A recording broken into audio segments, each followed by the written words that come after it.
This is an extract from our AHK Hero Club. We have calls 3 times a week. Please like the video if you learned something. We lost Nick. I was going to ask him about what he was using for a transcription. Yeah, I think he was using the Whisper. No, maybe I was just remembering. No, I was thinking about that's what I would use when he brought up he's doing it. Yeah, I don't remember what he said he's using for that.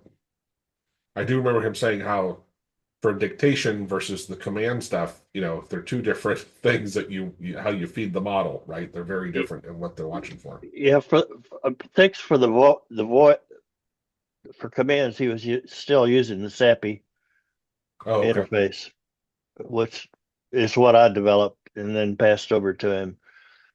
But I think that here he's back. Hold on.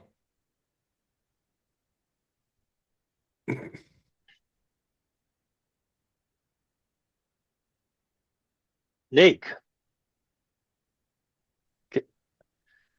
are you there? Yes, I'm back again.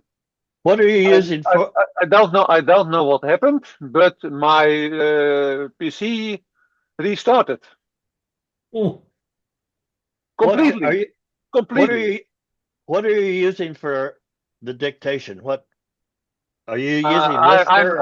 I'm using for dictation 2 things. That's Vosk, VOSK, and Whisper. So Vosk is for short sentences, and Whisper is for real dictates. And those are languages. You can choose a language. Yes, I can choose. Always it will be English, and then I can have a local language. For me, it's of course it's Dutch, and for Portuguese it will be Portuguese, etc. And is that dependent on the Windows installed languages? Yes, it's dependent on the well, for example, if you have 16K RAM or 32K RAM, gigabyte. It's depending how well it will work, and what Whisper version you can use, yes or no. Okay, but I guess I didn't ask the question correctly. You don't have to install a language model on your PC. Yes, I have.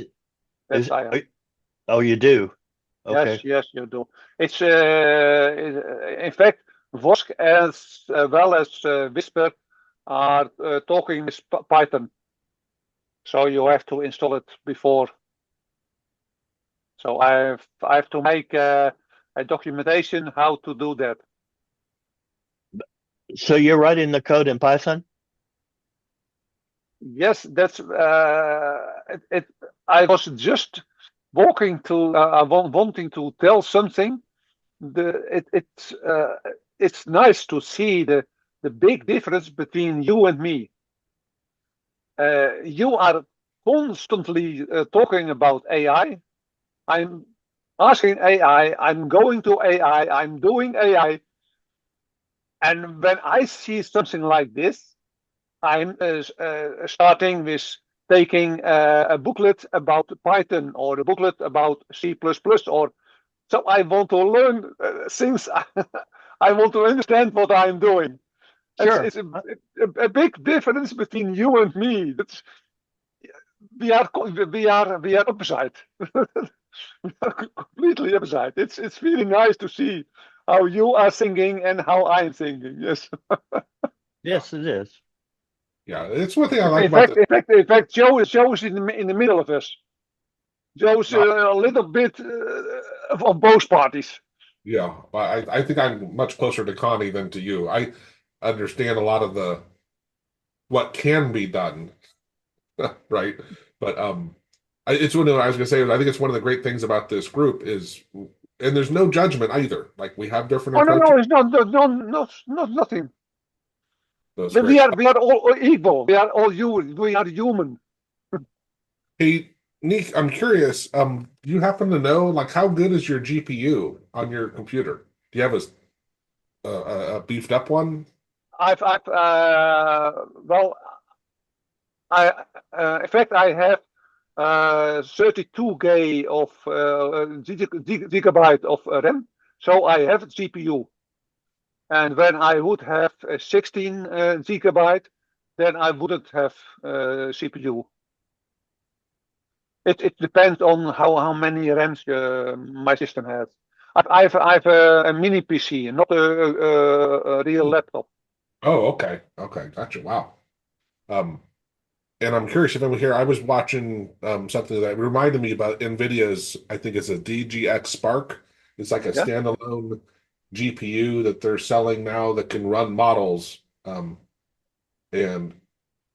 I haven't looked at the price since it came out, but I'm kind of, even though I'm fine using the APIs for stuff. I have good internet at home and it doesn't bother me. At the same time, it would be nice to have a local model. Yes, Yeah. yes. In fact, the having a GPU, yes or no, it also matters for voice command. For Yeah. example, when you have Whisper, then you have the Whisper small, and you have the Whisper medium, and you have Whisper large, and it depends on what kind of system you have. Apparently the DPX thing started off at 4,000, but they've raised the price to 46.99 now. So I won't be getting one anytime soon. Okay. In fact, it's a complete new array of knowledge for me. Yeah. Thanks to Connie. Thank you, Connie. We're eager for a demonstration. Yeah. I am too. Yeah. Did you redo the voice? Sorry? Which one have you finished on voice? Or are you doing them both simultaneously? Commands, I'm sorry. The voice commands. I'm voice commands is going. I'm in fact I'm working with voice commands, and I'm merging it with Vosk and the Whisper. But it's quite a lot of work, quite an amount of work. It's not that easy. And this is coming from an advanced programmer, right? Like, yeah, that's saying Thank you. It's in fact no, it's not because of I'm advanced, yes or no. It's a new material. I'm not knowledge, is it? So I'm a newbie in that. So in that voice command.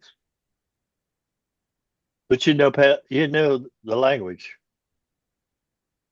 Well, I'm studying the language. I'm studying Python at the moment. I'm studying Python. I'm studying C++ because I want to understand what I'm doing. What language did you use before? About 20. Oh, but you decided to switch to those two to learn them.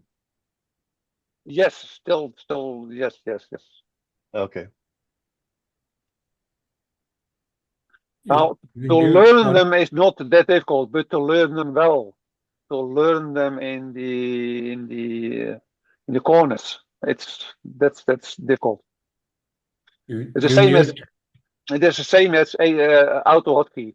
AutoHotkey is a very easy language, but to use AutoHotkey until the corners, then it takes quite a while.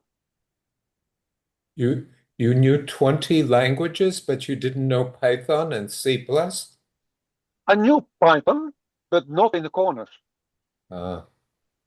So I'm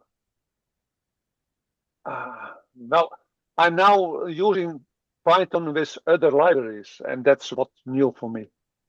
I knew Python itself, but not with other libraries.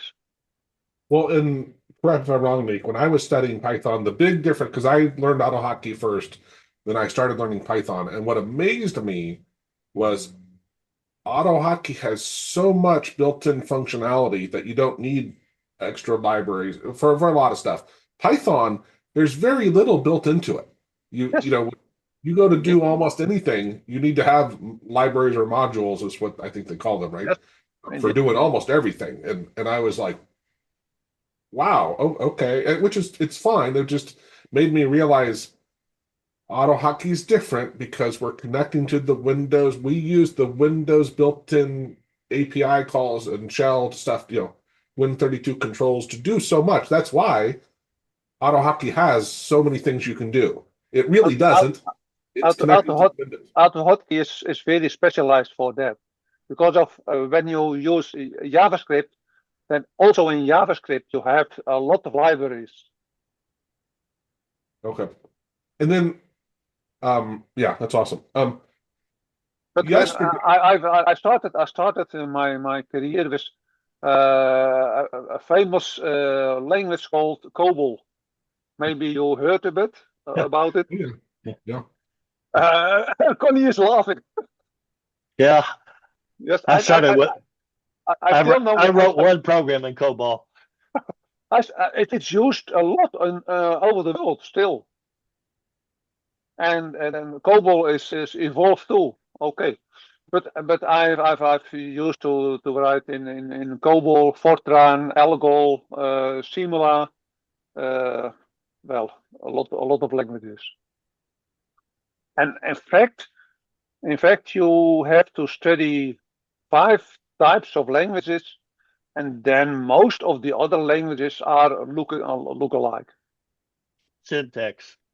Yes, syntax is the lookalike. Yes. So yep. To make it easier for people who aren't programmers to understand, let's switch it to real languages that we speak, right?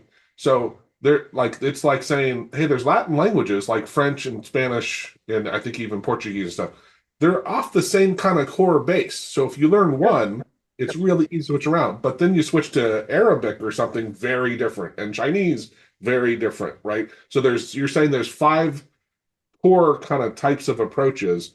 And once you get those down, then you can learn almost anything because they're interesting. And in fact, the constructs in all those languages are the same. Only the idea behind how you use it are different. Oh. You have one of those 5 is object oriented, for example. Mm-hmm. Now, is there an object oriented COBOL now? I'm not sure about. One of my first languages was Simula. Simula is the first object-oriented language in the world. In fact, it was even before Smalltalk. Smalltalk is very famous about object orienting, but Simula was, I think, already 10 years developed when Smalltalk came on the scene. There's COBOL 2002, which is object oriented. I don't know. I'm not sure. In fact, I've lost my interest in COBOL. I lost it immediately. Okay. Sorry for it. But I was a Fortran programmer, so. Get insider savings, 25% off courses, scripts, and done-for-you AHK jobs, making premium tools affordable and accessible. Explore our huge library of 466-plus hours of recorded AHK tutorials. Watch, rewind, and master tricks at your own pace.